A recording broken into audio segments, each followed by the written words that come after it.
Olá, amados de Deus. Que alegria é estar em contato de novo com vocês através deste nosso programa. O nosso objetivo aqui é sempre anunciar o Evangelho das insondáveis riquezas de Cristo, o Deus que se fez carne, que se fez gente, que habitou entre nós, cheio de graça e de verdade, e que por meio da sua graça, Ele vem habitar em todo aquele que nele crê. Os links estão aí na tela da sua TV, youtube.com/piblondrina1 e facebook.com/programa Café e Fé, tudo junto. Você pode ser um aliado nosso, nós contamos com a sua participação, com a sua colaboração para que esse programa se mantenha. Nós temos custos e se Deus tocar no seu coração, nós gostaríamos de contar com a sua participação. Contamos com as orações, pedimos que você ore por nós. Nós precisamos ser fortalecidos para anunciar este Evangelho. Temos lutas e divulgue para que esse programa alcance um público cada vez maior para a glória de Deus. Hoje nós queremos fazer uma pergunta: onde estará o meu prazer? Alguém disse que se existe algo pior do que a ascensão social no mundo, é a ascensão eclesiástica na igreja. A igreja cristã é verdadeiramente uma sociedade que tem classe. Contudo, é uma sociedade sem classes. Não pode haver classes sociais da Igreja de Jesus Cristo. A sua ética é de cima. Mas não tem ninguém que ocupe um lugar acima do outro. Não há espaço para hierarquias, para postos. Nós somos e devemos ser irmãos. Ainda que haja liderança na sua governabilidade, não há lugar de destaque para ninguém ou para empoleirar-se no poder. Nós precisamos ter a consciência de que há funções que designam certas responsabilidades, porém não existe essa ideia de posto, de cargo. Não há lugar para pedras soltas no edifício espiritual, e a única pedra de destaque, a única pedra é Cristo, a pedra angular que sustenta todas as outras. Uma vez eu fui visitar um templo pagão na Grécia, e eu vi que aquele templo ele era construído todo de pedras, e lá em cima havia uma pedra que era a que sustentava todas as outras. Se você tirar aquela, ele cairia, as pedras cairiam. É aquela pedra angular, pedra de sustentação. A única pedra que sustenta todas as outras é Cristo. A unidade da igreja não é fruto de estratégias e manobras humanas, mas da operação do Espírito Santo na vida de cada pessoa. Não há dúvida de que se há um só Deus, um só Cristo, uma só cruz, um só Espírito Santo, há somente uma igreja. E esta é a comunidade das pedras vivas, vivamente encaixadas umas às outras. Todas elas fazendo parte deste edifício espiritual. Não é maravilhoso isto? Você já não vive andando sem destino, como exilado. Este reino da fé é agora a casa de vocês, a própria terra, a habitação. Não são mais estrangeiros, nem gente de fora.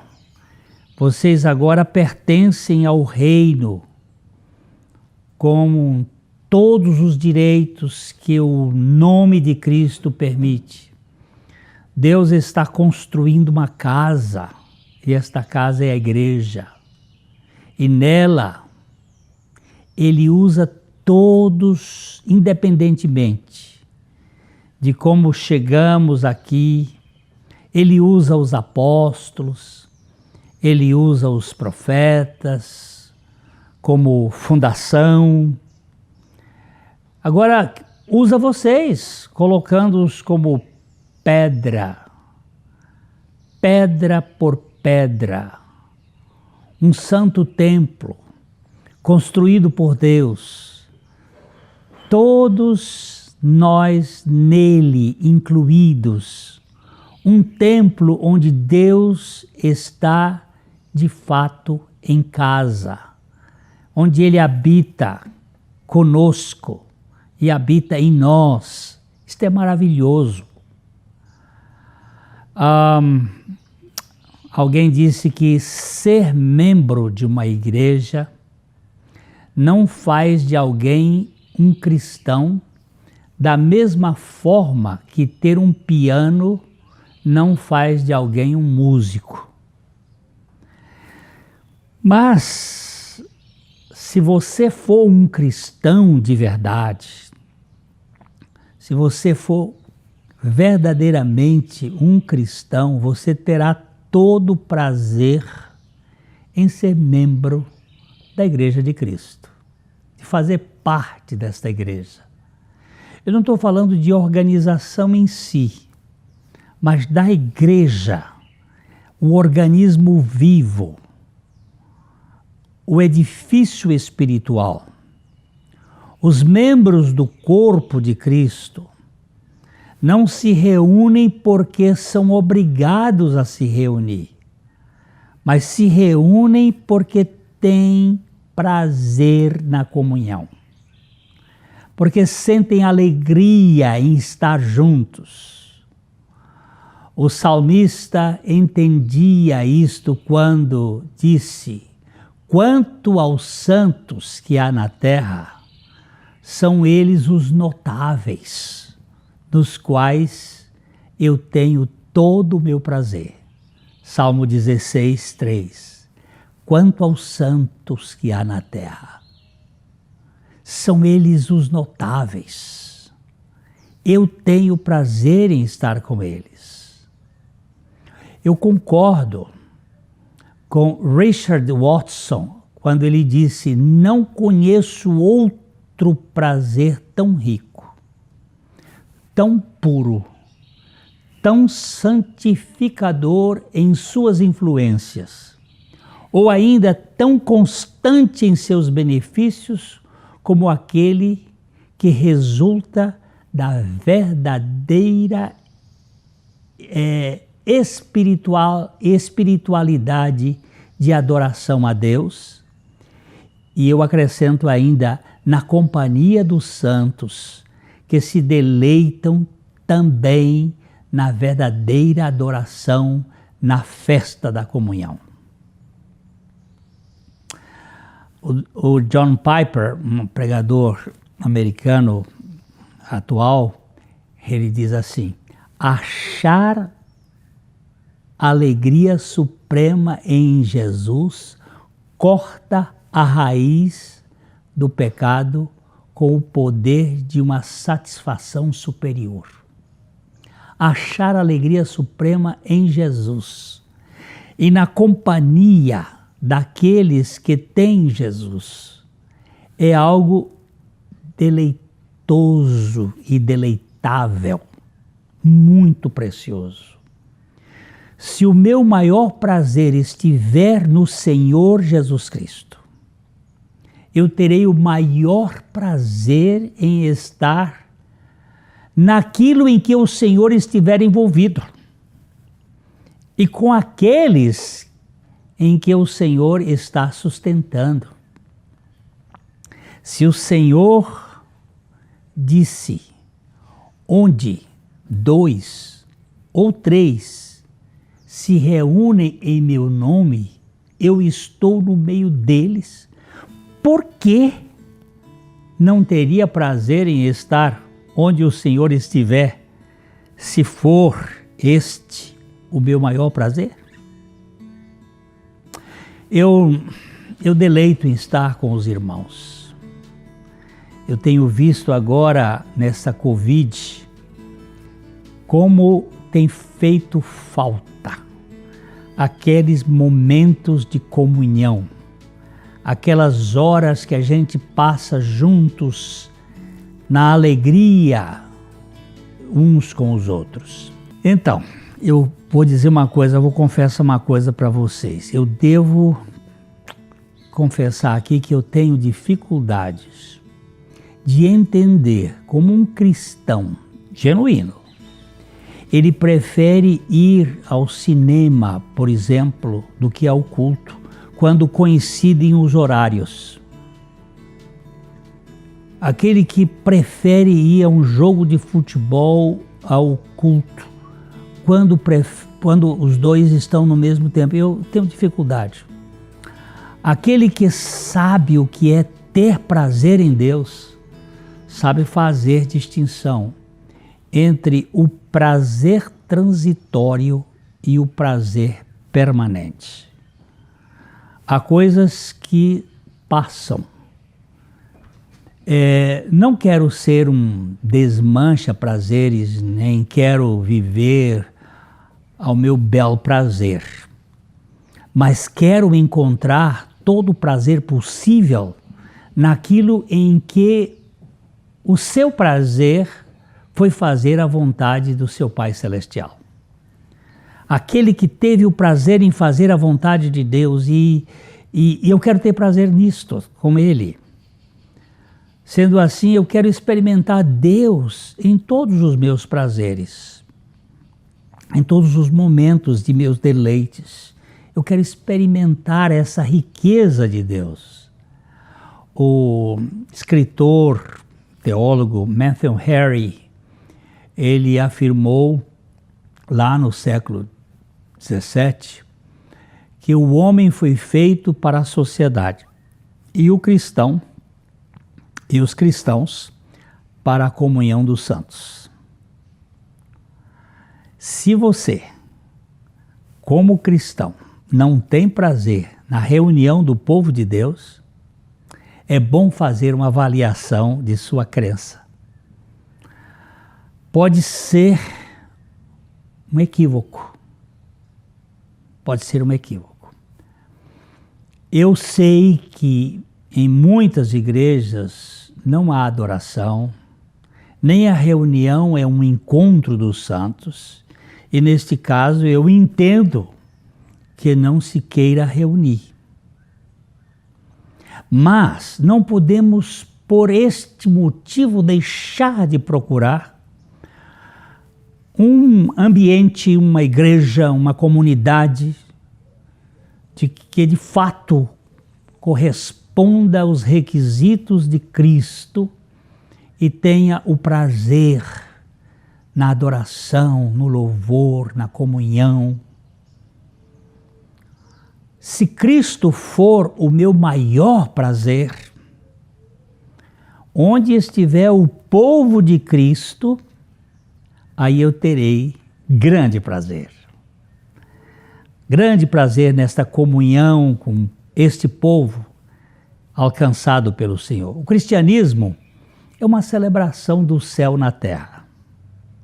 A fé cristã é um banquete regado a aleluia com a presença dos santos alcançados pela graça. É uma coisa extasiante. Jesus é a alegria dos homens, como bem disse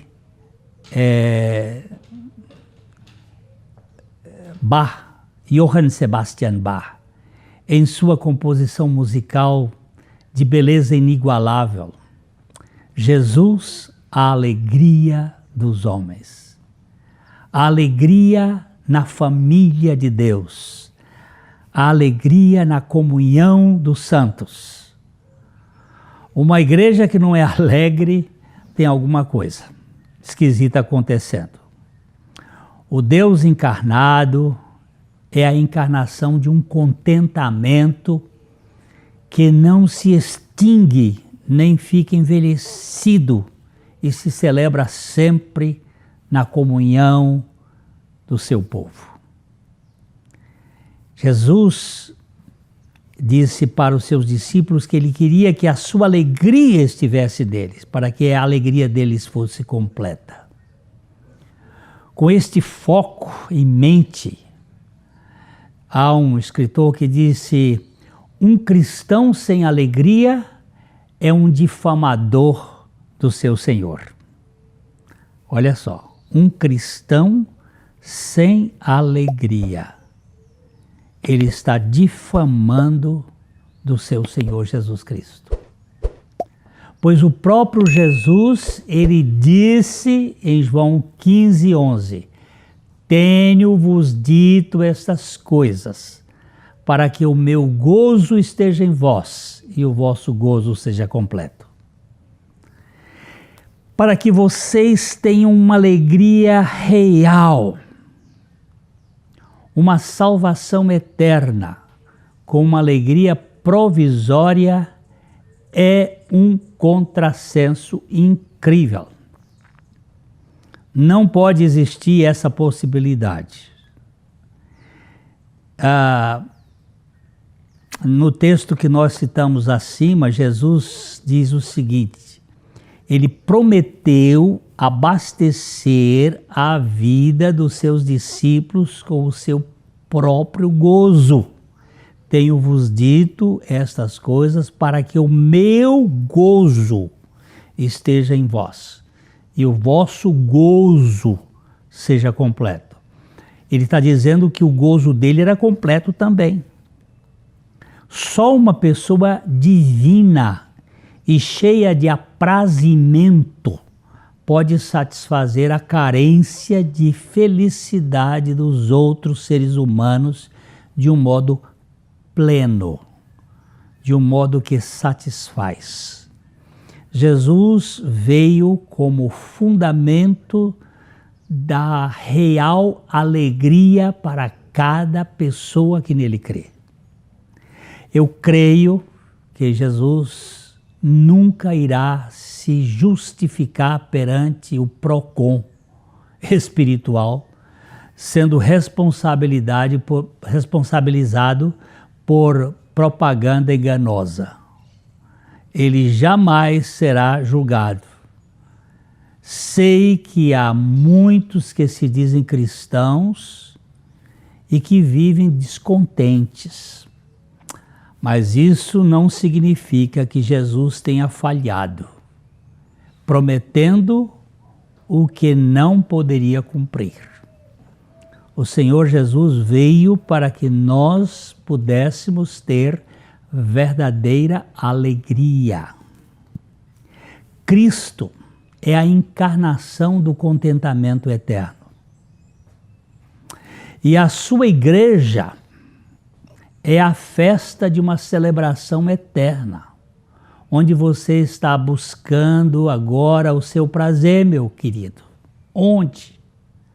Você tem buscado o seu prazer naquilo que é transitório e perecível?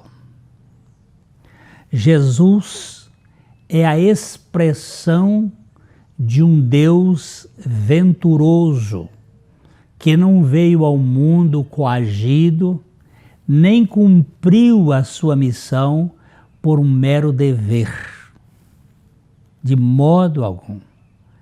Mesmo porque um Deus que age compelido por qualquer força que não seja o amor livre de sua natureza e a alegria do seu caráter, este Deus não merece crédito. De novo, onde você e eu temos buscado o nosso prazer? Nas coisas deste mundo que um dia se desfarão? Ou no próprio Jesus e na companhia do seu povo? Aqui está. A resposta é sua. A resposta é minha. Senhor, dá-me a graça de conhecer de fato a realidade espiritual da tua manifestação na minha vida. Que eu não seja um mero membro de uma igreja, mas que eu seja realmente um membro do teu corpo e um homem cheio da alegria do teu Espírito Santo. E que isto seja também uma expressão para você, e eu digo aqui, olha, de coração para coração, para que a sua vida não seja simplesmente uma folha soprada pelo vento, mas uma árvore plantada junto às fontes de água e que dá o seu fruto na estação própria. Que Deus abençoe ricamente a você e a sua família. Até o nosso próximo programa, se Deus assim o permitir.